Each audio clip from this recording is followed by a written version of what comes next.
మీరు నమ్మినా నమ్మకపోయినా మీ ఇంట్లోకి ఇప్పటికే కబీరుడు అనే వ్యక్తి ప్రవేశించాడు. గమనించండి, ఇప్పుడు కబీరుడు అంటే కేవలం బాంబులు తయారు చేయడం కాదు, టైర్లు పంచర్ చేయడం మాత్రమే కాదు, పూలు పళ్ళు అమ్మటం మాత్రమే కాదు. ఇప్పుడు కబీరుడు చాలా స్మార్ట్ అయ్యాడు. అతను మెహందీ వేస్తున్నాడు, టాటూ వేస్తున్నాడు, బ్యూటీ పార్లర్ కూడా తెరిచాడు, మేకప్ కూడా చేస్తున్నాడు, మీ కుమార్తె నాడిని కూడా బిగిస్తున్నాడు.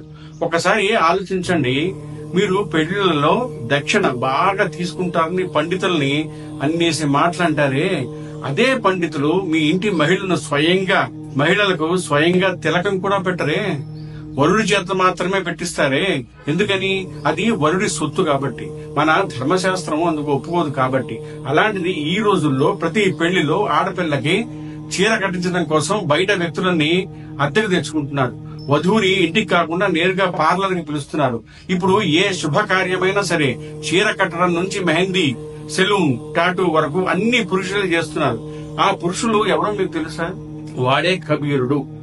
ఇదే పెద్ద సమస్య. మన యువతలో ఆధునికత పేరుతో గుడ్డిగా మారుతోంది. ఈ నకిలీ ఆధునికత సమాజాన్ని ఎక్కడికి తీసుకెళ్తుందో ఆలోచించాల్సిన విషయం. మెహందీ, టాటూ వరకు సరే ఒప్పుకోవచ్చేమో, కానీ వధువుకి చీర కట్టడానికి ఈ కబీరుడు ఎవడండి? సంప్రదాయ కుటుంబాల్లో కూడా ఇలాంటి వారిని ఎందుకు అనుమతిస్తున్నారు? ఈ దేశంలో ఈ రోజు మహిళలు పరాయి పురుషుల ముందే చీర విప్పే స్థితికి వచ్చారు. ఇది నిజం కాదా? ఒప్పుకుని తీరవలసిన సత్యం కాదా?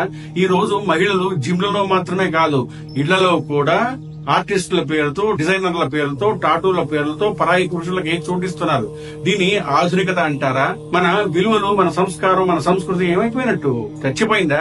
నేను ఒక ప్రశ్న అడుగుతున్నాను, మీ తల్లిదండ్రులు ఎక్కడికి పోయారు? మీ అత్తమామలు ఎక్కడికి పోయారు? వెళ్లి వాళ్ళకి చెప్పండి, మీ కుమార్తెల్ని మీరు సిద్ధం చేయండి, రెడీ చేయండి అని. మేకప్ రాకపోతే పింగిపోయే, మెహందీ పెట్టుకోవడం రాకపోతే సరే, కానీ కనీసం మీ కుమార్తెకి చీర కట్టడమైనా రావాలిగా. మీ అత్తమామలు లేరు అంటే మీరు నేర్చుకోండి.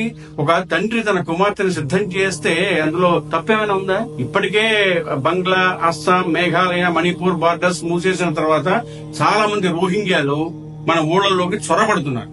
పాపం మనమేమో చాలా మర్యాదస్తులం, మా మంచి మనస్సున్న వాళ్ళం, మరింటి ముందుకు వచ్చినా తెలిసినా ఎవ్వరికీ చెప్పం. ఇలాంటి అకృత్యాలు ఇంకా ఇంకా పెరిగి సమాజం ఎటుపోవాలండి? ఒకసారి ఆలోచించండి.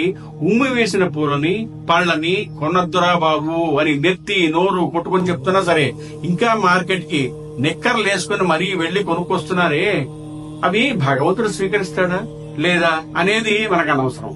అయినా నాకు తెలియగలుగుతున్నాను, కొనేవాళ్లు పురాణాలు చదవరా? అరే, సోషల్ మీడియాలో ఇలాంటి వీడియోస్ విపరీతంగా చక్కర్లు కొడుతున్నాయి. పోనీ కనీసం ఈ వీడియోస్ చూసైనా నేర్చుకోవాలిగా. పోనీ పెద్దలైనా చెప్పాలిగా. అసలు పెద్దవాళ్లే దర్జాగా వెళ్లి కొనుక్కొస్తున్నారు. ఏమి పూలు పళ్ళు భగవంతుడికి సమర్పించకపోతే ఆయన ఏమన్నా మిమ్మల్ని కోపడతాడా, కొడతాడా, తిడతాడా? కాసిన్ని అక్షింతలు వేస్తే ఆయన ఏమన్నా మిమ్మల్ని చీ పోరా అంటాడా? మన ప్రవచనకర్తలు ఇలాంటివి చెప్పి చెప్పి వారికి విసుగొస్తుందేమో గాని మన వాళ్ళకి మాత్రం ఏ మాత్రం బుద్ధి రావట్లేదేమో అనిపిస్తోంది. కనీసం ఇప్పుడైనా ఈ వీడియో చూసైనా మన పెద్దవాళ్లు, పిల్లలు, మన సనాతన ధర్మానికి చెందిన వాళ్ళు ఇంకొంతమందికి ఫార్వర్డ్ చేసి ఈ చర్యల్ని ఆపండి. లేకపోతే మన పిల్లలు, మనవాళ్లు, మనవరాళ్లు రేపు ఏం చేయాలో తెలుసా? బురకా వేసుకొని తిరగాలి, వాళ్ళనే పెళ్లి చేసుకోవాలి. మన ధర్మం మంటలో కలిసిపోకుండా ఇప్పుడైనా జాగ్రత్త పడండి. ఇదేదో ఆవేశంలో చెప్పినది కాదు, ఆధారాలతో చెప్తున్నా. ఇది యథార్థంగా జరుగుతున్న సంఘటన. తస్మాత్ జాగ్రత్త. జై శ్రీరామ్.